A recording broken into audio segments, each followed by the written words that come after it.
अस्सलाम वालेकुम नाज़रीन, प्रोग्राम पंजाब टू न्यूयॉर्क में मैं हूं आपका मेज़बान सुलेमान मुश्ताक। हमेशा की तरह हमारे मेहमान फ़ानी पहलवान आज स्टूडियो में मौजूद हैं, जबकि इनके साथी चौधरी पप्पू आज स्टूडियो में शिरकत ना कर सके।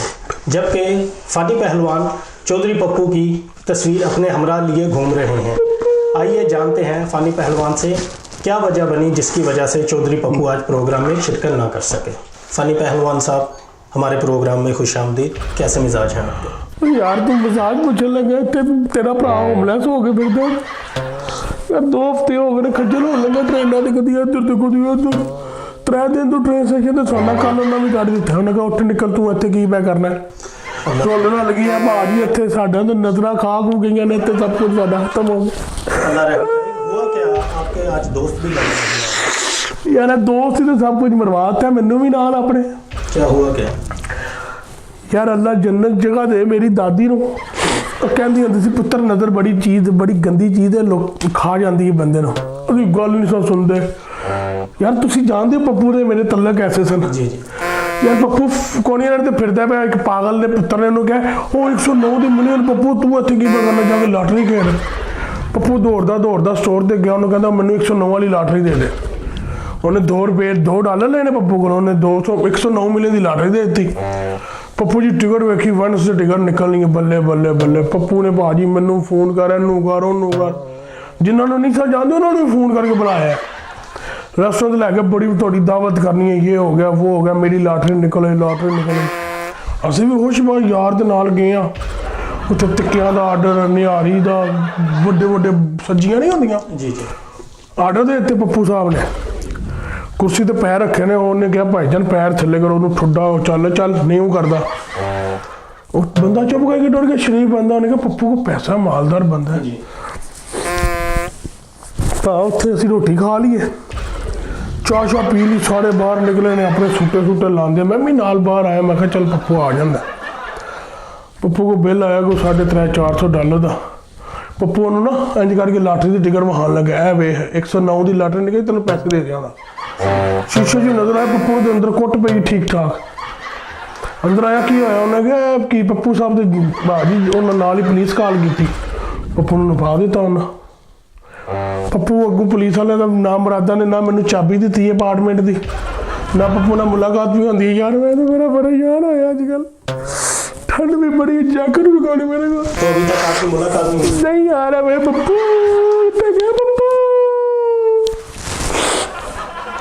जलालत कर ली यार था।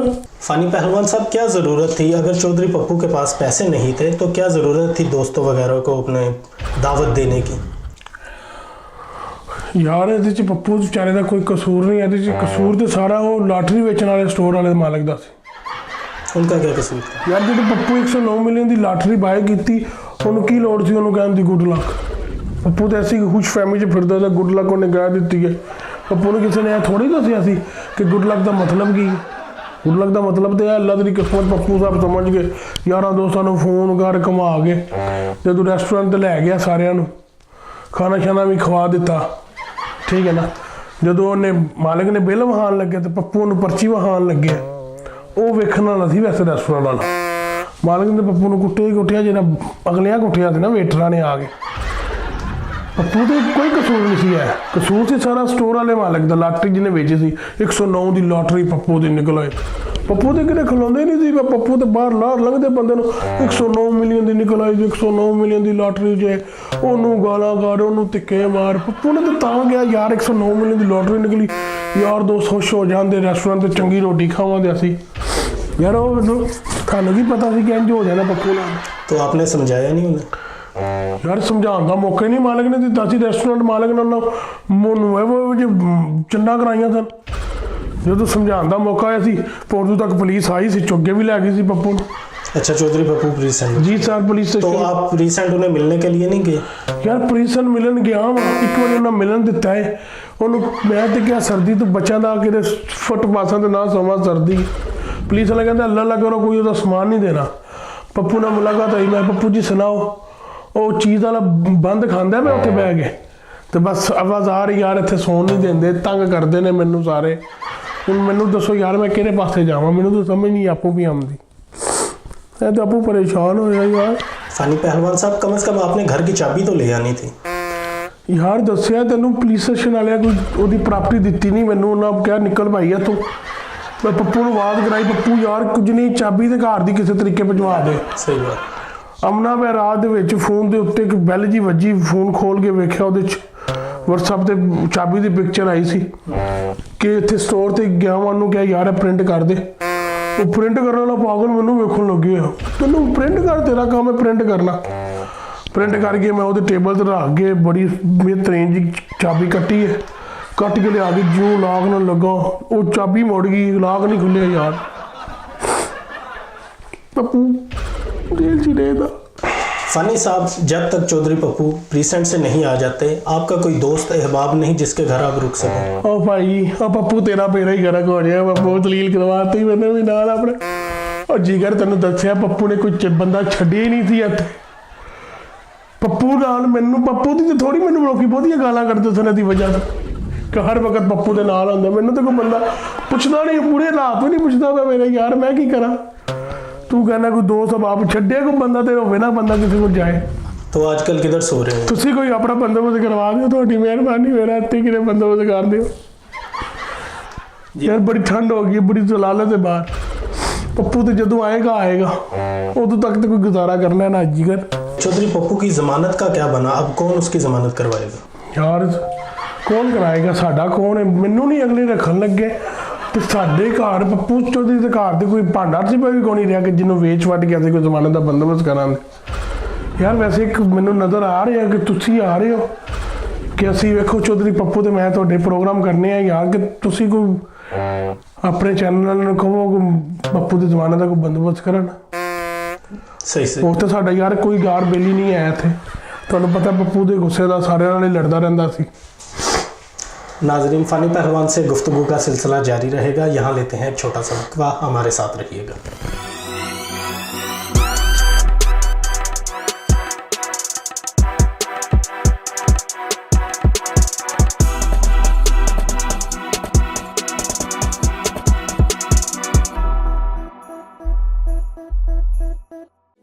पाकिस्तानी अमेरिकन के लिए खुशखबरी। पाकिस्तानी अमेरिकन यूथ ऑर्गेनाइजेशन की काविश और न्यूयॉर्क सिटी काउंसिल में जमानी विलियम्स की पेश करदा करारदाद की मंजूरी से कॉनी आइलैंड कायदे आज़म मोहम्मद अली जिन्ना के नाम से मंसूब हो गया है। एवेन्यू पर मोहम्मद अली जिन्ना वे की तख्ती 8 फरवरी को नस्ब की जाएगी। काउंसिल मेंबर जमानी विलियम्स और ब्रुकलिन बोरो के प्रेसिडेंट एरिक एडम मेहमान खुसूसी होंगे। तकरीब में न्यूयॉर्क सिटी के मेयर बिल डी ब्लासियो की आमद मुतवक्के है। पाकिस्तानी अमेरिकन यूथ ऑर्गेनाइजेशन ने न्यूयॉर्क में मुकीम पाकिस्तानियों से अपील की है कि वो इस तकरीब में भरपूर शिरकत करें।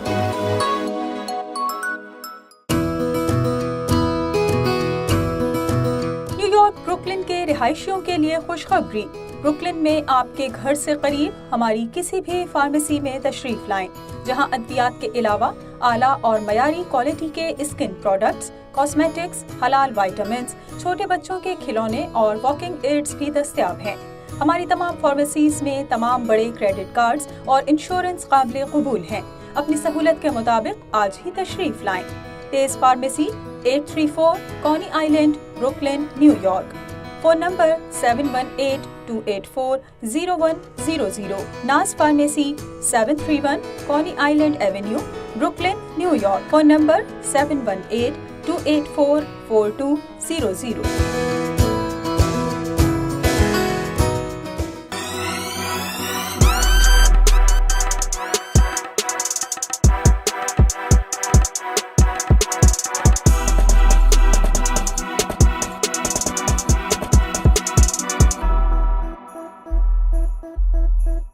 वेलकम बैक नाजरीन, फ़ानी पहलवान से गुफ्तगू का सिलसिला दोबारा शुरू करते हैं। जी फ़ानी पहलवान साहब, जैसे ये रेस्टोरेंट वगैरह के चौधरी पप्पू ने पैसे नहीं दिए, ऐसे कितने मुतासरा लोग हैं जिनके चौधरी पप्पू ने पैसे देने थे? केरा नहीं है जिन्होंने नहीं देने। सही। केरा बंदा है पूरा इलाका ਉਹਦਾ रेस्टोरेंट वाला है, स्टोर वाला है, कंस्ट्रक्शन वाला है, वर्कशॉप वाला है, किते ਉਹਨੇ पैसे नहीं देने, ਉਹਨੇ तो सारे दे देने ने पैसे। ਉਹਦੀ खुशफहमी सी, ਉਹ सिर्फ यही सोचता सी कि ਉਹਦੀ कोई बंदा कंप्लेन नहीं करता तो चलो ठीक है, गालां 'ਚ गुजारा हो जाता। ਉਹ ਜਾਂਦਾ ਸੀ, ਰੋਟੀ ਵੀ ਖਾਂਦਾ ਸੀ, 2 ਗਾਲਾਂ ਵੀ ਖਾਂਦਾ ਸੀ, ਚੀਜ਼ ਵੀ ਚੁੱਕਦਾ ਸੀ, 2-3 ਗਾਲਾਂ ਖਾਂਦਾ ਸੀ। ਠੀਕ ਹੈ ਨਾ, ਹੈ ਨਾ। ਉਹ ਤੇ ਇੱਕ ਰੈਸਟੋਰੈਂਟ ਨੇ ਕੰਪਲੇਂਟ ਕੀਤੀ ਤੇ ਟੁਰ ਗਿਆ। ਵੈਸੇ ਖੁਸ਼ਕਿਸਮਤ ਹੈ ਜਿਹੜਾ ਜੇਲ੍ਹ 'ਚ ਟੁਰ ਗਿਆ। ਉਹਨੂੰ ਰੋਟੀ ਵੀ ਲੱਭੇ ਦੀ, ਗਾਲਾਂ ਨਹੀਂ ਲੱਭਣਦੀਆਂ ਉਹਨੂੰ। ਇਹ ਵੀ ਤਾਂ ਹੈ ਨਾ, ਤੁਹਾਨੂੰ ਪਤਾ ਹੀ ਉਹ ਆਉਂਦਾ ਜੰਮਦਾ ਰਹਿੰਦਾ। ਉਹ ਤਾਂ ਬੜਾ ਖੁਸ਼ ਰਹਿੰਦਾ ਉੱਥੇ। ਬਾਹਰ ਆ ਕੇ ਤੰਗ ਹੁੰਦਾ, ਉਹ ਇਹਦੇ ਕੋਲ ਉਧਾਰ ਗਿਰੇਗਾ, ਫਿਰ ਉਹ ਗਾਲਾਂ ਕੱਢੇਗਾ, ਉਹਨੂੰ ਪੈਸੇ ਨਹੀਂ ਦਿੱਤੇ, ਫਿਰ ਉਹ ਵੀ ਕਵੇਗਾ, ਕਿਸੇ ਕੋਲ ਚੰਡਾ ਖਾਏਗਾ। ਪੱਪੂ ਦੀ ਬਦਮਾਸ਼ੀ ਬਸ ਇੰਝ ਹੈ जी। 109 मिलियन जो निकलेगा वो तो चुका देगा सारे। फानी पहलवान, आप होमलेस तो हो गए, आपके खाने पीने का कौन बंदोबस्त कर रहा है? मेरा बंदोबस्त किन्ने करना है यार, और जो चिल्लर है ना वो तो गए ने मुक। वैसे एक मेरे दिन च ख्याल आता मैं पप्पू वाली शुरू कर लवा। 109 मिलियन की लॉटरी निकलेगी तो पैसे देंगा तो मैं मेरी सेहत इन्ने दिनों तू खाना नहीं खाता। ठीक है ना, हूँ मैं की करा। फानी पहलवान साहब, आप कोई काम वगैरह क्यों नहीं करते? यार मैं चंगा भला काम करता था, मेहनत करता था, अपनी सुकून ਨਾਲ ਜ਼ਿੰਦਗੀ ਗੁਜ਼ਾਰਿਆ था। पप्पू जी ਜਦੋਂ ਦੀ ਜ਼ਿੰਦਗੀ ਚ ਸੰਵਾਤੀ ਪੈ ਗਏ। ਇਸ ਬੰਦੇ ਨੇ ਆ ਕੇ ਉਹ ਛੱਡ ਕੰਮ ਸ਼ਮ ਕਰਕੇ ਕੀ ਕਰਨਾ ਹੈ, ਉਹੀ ਘਰ ਦਾ ਰੈਂਟ ਤੇ ਖਾਣ ਨੂੰ ਰੋਟੀ ਚਾਹੀਦੀ ਹੈ, ਚੱਲ ਬਰਮਾਸ਼ੀ ਕਰਨੇ ਆ ਦੋਵੇਂ। ਮੈਂ ਕਿਹਾ ਉਹ ਕੰਮ ਤਾਂ ਵੈਸੇ ਸਹੀ ਦੱਸਦਾ, ਮੈਂ ਕੋਈ ਘਰ ਦਾ ਰੈਂਟ ਤੇ ਰੋਟੀ ਖਾਣੀ ਹੁੰਦੀ ਹੈ। ਮੈਂ 11 ਦਿਨਾਂ ਬਰਮਾਸ਼ੀ ਸ਼ੁਰੂ ਕਰ ਲਈ, ਲੇਕਿਨ ਜਿਹੜੇ ਹਾਲਾਤ ਮੇਰੇ ਆ ਗਏ ਨੇ ਨਾ ਹੁਣ, कम से कम पप्पू ने करना चाहिए ਸੀ घर की चाबी दे जाता, तू तो चला ही चला, चाबी तो दे जाना। तो मैं 3-4 दिन तू होमलैस जिंदगी गुजारन लगा, खान के चिल्लर भी खत्म हो गए ने। मैं सोचा ही यार हूँ मैं अपने आप को सही करा, कोई काम शाम शुरू करा यार, तू दवा दे नौकरी शोकरी है तेरे को। मैं तो पप्पू छड़ देंगा जल्दी, बड़ी जल्दी छड़ देंगा पप्पू। मेरा तो गुजारा नहीं भाई पप्पू नाल हो सकता। वो तो जेल च आपू खुश, वो तो चीज़ वाली ब्रेड खांदा है, उत्थे बैठ गालां तो भी बचे है। मैं की करा, मेरा की बनता, मैं तो रोटी नहीं खाती 2 दिन। चिल्लर भी कोनी है, चिल्लर भी कोनी रहे। फनी पहलवान साहब, आप अच्छी भली टैक्सी चलाते थे, फिर क्या वजह बनी आपने काम धंधा छोड़ दिया? यार की तेन गल दस दी, तू ज़हमा दिते नमक ही पान लग पिया मेरे यहाँ। वैसे बता, बार बार पूछना काम दी की वजह, काम दी की वजह। चंगी भली टैक्सी चलाता सा, मैनू पता चलाना था टैक्सी जी। ਕੀ ਹੋਇਆ ਸੀ, ਇੱਕ ਦਿਨ ਲੱਭ ਗਿਆ ਸੀ ਸਿਟੀ ਦੇ ਵਿੱਚ ਖਲੋਤੇ ਸੈਕੰਡ ਬਰਾਡਵੇ ਤੇ, ਹੱਸ ਦਿੱਤਾ। ਮੈਂ ਰੋਕੀ ਗੱਡੀ, ਕਿੱਥੇ ਜਾਣਾ ਜੀ? ਉਹ ਯਾਰ ਇੰਟਰਨੈਸ਼ਨਲ ਸਿਟੀ ਜਾਣਾ। ਅਸੀਂ ਖੁਸ਼ ਹੋ ਕੇ ਗੱਡੀ ਉੱਧਰ ਤੇ ਘੁਮਾ ਲਈ। ਪੱਪੂ ਸਾਹਿਬ ਨਾਲ ਗੱਲਾਂ ਚਲਾਉਣ ਲੱਗ ਪਈਆਂ, ਫਿਰ ਮੀਟਰ ਪੈ ਚੱਲਦਾ ਸੀ ਮੇਰਾ। ਉੱਥੇ ਗਿਆ, ਪੈਸੇ ਮੰਗੇ ਨੇ, ਕਹਿੰਦਾ ਯਾਰ ਛੱਡ ਪੈਸੇ, ਆ ਜਾ ਅੰਦਰ। ਮੈਂ ਕਿਹਾ ਭਾਈ ਮੈਂ ਕੰਮ ਕਰਨਾ, ਕਹਿੰਦਾ ਆ ਜਾ ਮੈਨੂੰ ਵਾਪਸ ਵੀ ਲੈ ਜੀ, ਤੈਨੂੰ ਪੈਸੇ ਕੈਸ਼ ਦਿਆਂਗਾ। ਮੈਂ ਕਿਹਾ ਚਲੋ ਚੰਗਾ ਹੋ ਗਿਆ, ਦਿਹਾੜੀ ਪੱਕੀ। ਗੱਡੀ ਖਲਵਾਈ, ਅੰਦਰ ਟੁਰ ਗਏ। ਅੰਦਰ ਕਸੀਨੋ ਦੇ ਕੁੜੀਆਂ ਹੀ ਕੁੜੀਆਂ। ਓਏ ਹੋਏ ਹੋਏ, ਉੱਥੇ ਇੱਕ ਟਰੇ ਚੁੱਕੀ ਇੰਝ ਜਾਣ ਲੱਗੀ, ਇੱਕ ਟਰੇ ਚੁੱਕੀ ਇੰਝ ਜਾਣ ਲੱਗੀ। ਮੈਂ ਪੱਪੂ ਹੈ ਕੀ? ਕਹਿੰਦਾ ਆ ਤੂੰ ਇੱਧਰ ਆ। ਟੇਬਲ ਤੋਂ ਨਿਭਾਇਆ, ਮੈਨੂੰ ਪੈਸੇ ਦਿੱਤੇ ਸੋ ਜੁਆ, ਉਹਨੇ ਖੇਡਣਾ ਸ਼ੁਰੂ ਕਰ ਲਿਆ। ਆਪੋ तो ਜਿੱਤਿਆ ਉਹਨੇ 3-4 ਹਜ਼ਾਰ ਮੈਨੂੰ ਵੀ ਜਿਤਾ ਦਿੱਤਾ। आप भी खेल रहे थे उनके साथ? ਉਹ ਖਿਡਾਉਣ ਲੱਗਾ ਸੀ। अच्छा अच्छा। ਉੱਥੋਂ ਉਹਨੂੰ ਵਾਪਸ ਲਿਆਂਦਾ ਮੈਂ, ਤੇ ਰਾਹ 'ਚ ਗੱਲਾਂ ਹੋਣ ਲੱਗ ਪਈਆਂ। ਮੈਂ ਕਿਹਾ, ਉਹ ਕਹਿੰਦਾ ਤੂੰ ਯਾਰ ਟੈਕਸੀ ਤੇ 12-12 ਘੰਟੇ ਖੱਜਲ ਖਰਾਬ ਹੋਣਾ, ਇਹਨੂੰ ਛੱਡ ਹੈ ਵੇ, 1 ਘੰਟੇ 5 ਦੇ ਵਿੱਚ ਤੂੰ 4-5 ਹਜ਼ਾਰ ਡਾਲਰ ਕਮਾ ਲਿਆ। ਇਹਦਾ ਕੰਮ ਬਾਰੇ 'ਚ ਨਹੀਂ ਹੈ, ਤੇ ਤੂੰ ਦੱਸ ਕਿਹਨੂੰ ਪੈਸੇ ਚੰਗੇ ਨਹੀਂ ਲੱਗਦੇ। ਤੇ ਫਿਰ ਅਸੀਂ ਵੀ ਪੈਸਿਆਂ ਪਿੱਛੇ ਛੱਡ ਛਡਾ ਕੇ ਪੱਪੂ ਨਾਲ ਲੱਗ ਗਏ ਸਾਂ। तो फिर चौधरी पप्पू के ਫਿਰ ਉਦੋਂ ਦੀ ਟੈਕਸੀ ਛੱਡ ਦਿੱਤੀ। ਉਦੋਂ ਦੇ ਪੱਪੂ ਨਾਲ, ਹੁਣ ਪੱਪੂ ਨੇ ਸਾਨੂੰ ਜ਼ਲੀਲ ਕਰ ਦਿੱਤਾ। ਰੋਡ ਤੇ ਆ ਗਏ, ਕੁਝ ਵੀ ਨਹੀਂ ਰਿਹਾ ਕੋਲ। ਹੁਣ ਫਿਰ ਪੱਪੂ ਨੂੰ ਛੱਡ ਕੇ ਟੈਕਸੀ ਤੇ ਜਾਣ ਦੇ वापस। मैं सोच रहा जाके अपनी दरखास्त दे गया वहाँ लाइसेंस वास्ते नवी।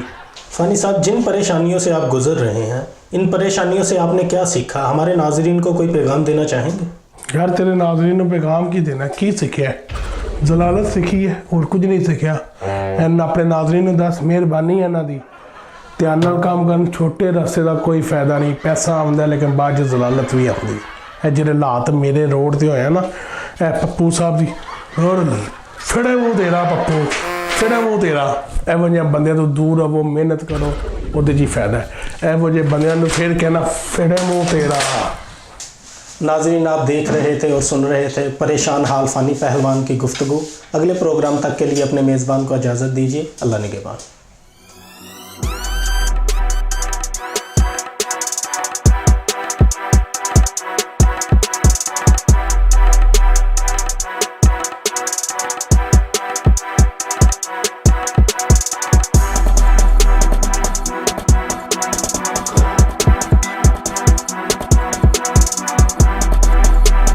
तेरे दिल लानत।